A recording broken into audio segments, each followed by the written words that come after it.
opened, perhaps to shout, but no words came out.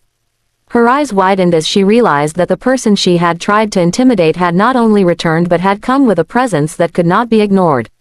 I stepped inside without waiting for an invitation, my movements deliberate and calm, every step a silent message of authority. The house felt smaller, the air tense with the kind of silence that screams louder than words. I didn't raise my voice, didn't demand apologies.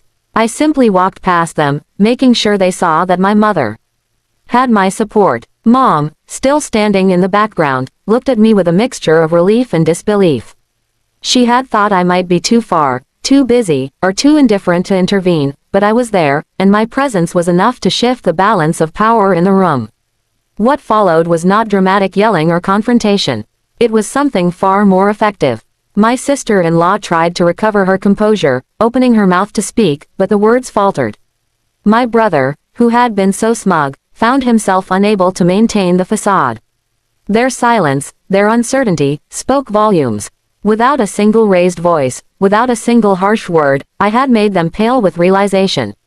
The tables had turned, and the quiet authority I carried was more powerful than any shout or smirk could ever be. Mom stepped forward then, slowly, tentatively, but with growing confidence. She looked at them, saw the change, and for the first time in a long while, she held herself tall. I could feel her relief radiating, her shoulders relaxing, her breathing steadier. They had underestimated the bond and support between family members. The drive, the thought, the preparation, it had all led to this moment, where justice didn't require confrontation but merely presence and calm resolve.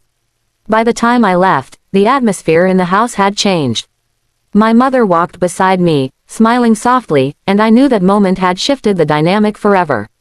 They had been shown, without cruelty or vengeance, that mistreatment would not go unnoticed. And for me, the 250 miles had been more than just a drive, they had been a journey of determination, courage, and the quiet assertion of what is right. The tension that lingered in the house after the events of the previous day was palpable, like a storm waiting to break. My brother, usually so self-assured and smug, had been reduced to a quiet observer, his smirk fading into uncertainty.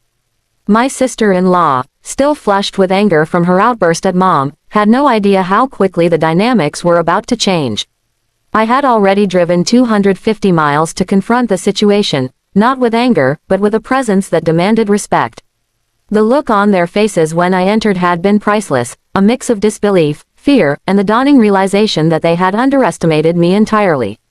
But the real shock had not yet come.